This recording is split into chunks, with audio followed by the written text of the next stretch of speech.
Assalamualaikum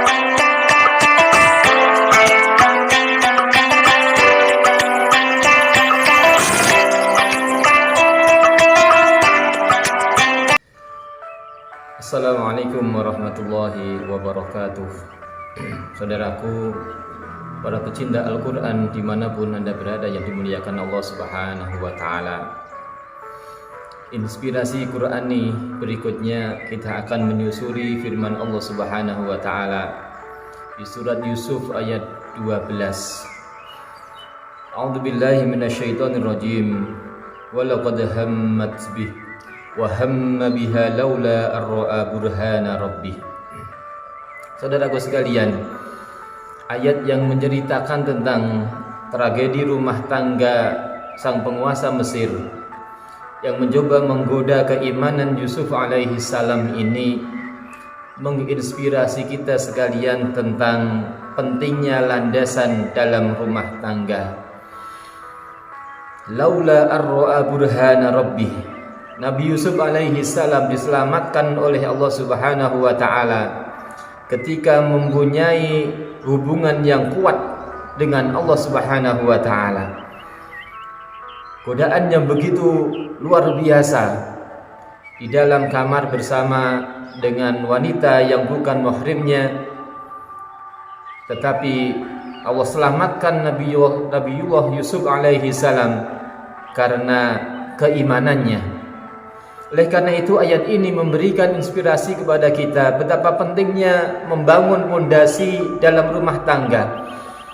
Entah itu sebelum terjadi pernikahan ataupun kita mengawal berjalannya rumah tangga itu dengan fondasi yang kuat.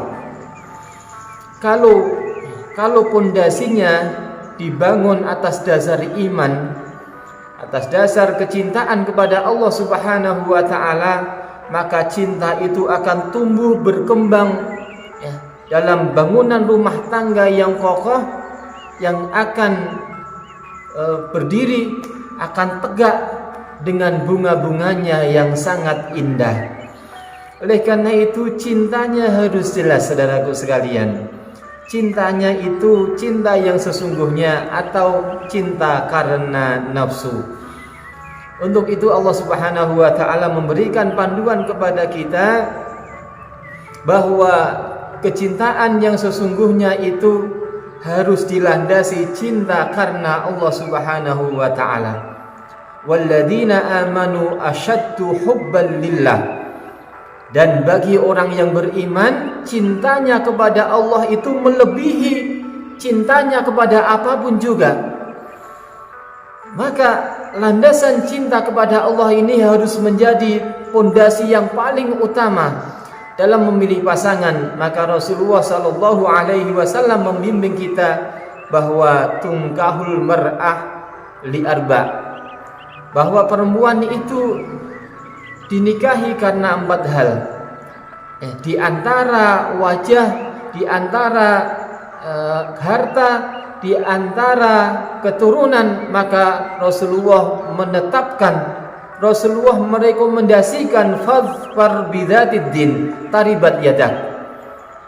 Pegangilah oleh kalian orang-orang yang mempunyai agama yang kuat. Menikah dengan alasan agama.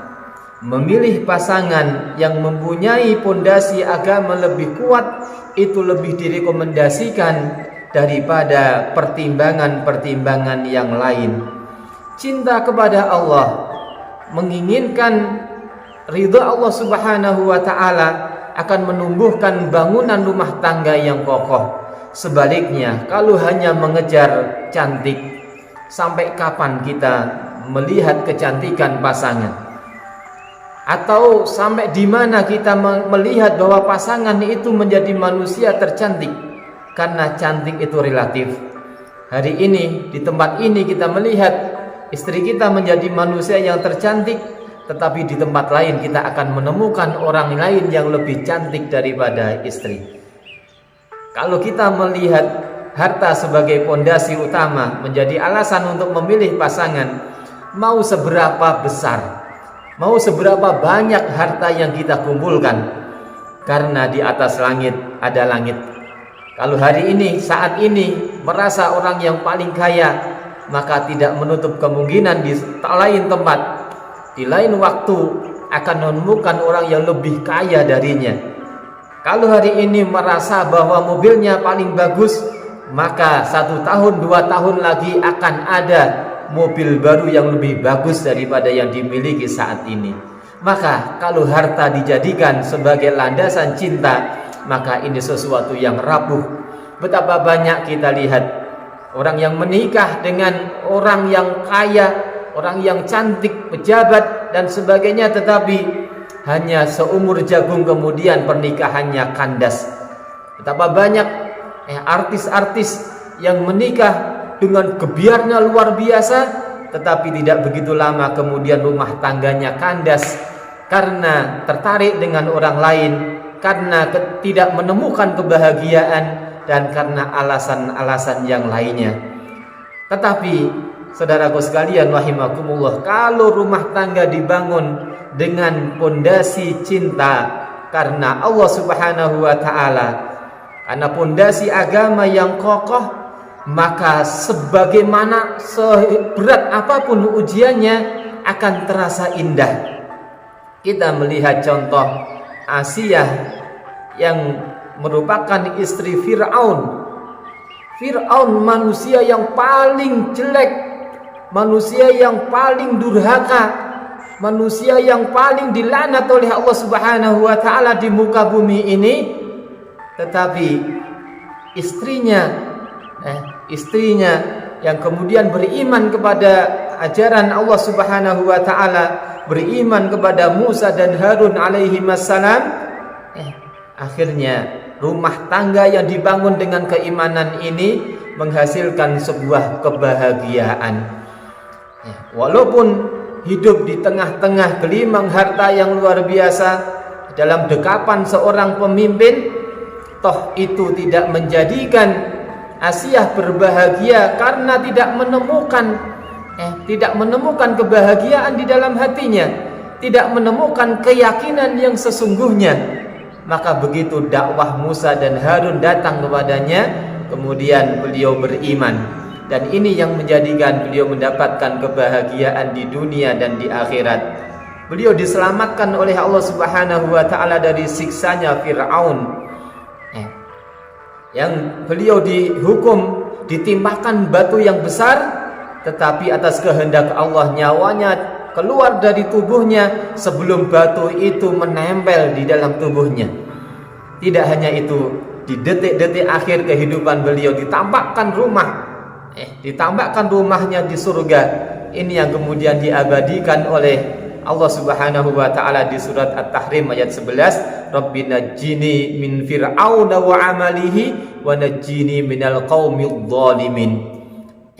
Inilah saudaraku sekalian doanya Asiyah, diselamatkan oleh Allah Subhanahu wa taala dari kekejaman Firaun, bahkan kemudian karena keimanannya dibalas kebahagiaannya hingga di surganya Allah Subhanahu wa taala. Mari kita luruskan orientasi kita dalam berumah tangga. Kita jadikan cinta kepada Allah sebagai panglima di antara segalanya. Kecintaan kepada Allah mengalahkan kecintaan kepada yang lainnya, kepada duniawi, kepada materi dan sebagainya. Fa insyaallah ketika Allah menjadi panglima, ketika Allah menjadi pertimbangan utama dalam menentukan pasangan, ketika kecintaan kepada Allah mengawal kehidupan berumah tangga, maka kita akan merasakan keluarga yang bahagia, keluarga yang penuh dengan kedamaian, keluarga yang penuh dengan ridho Allah Subhanahu wa taala. Billahi taufiq wal hidayah. Wassalamualaikum warahmatullahi wabarakatuh.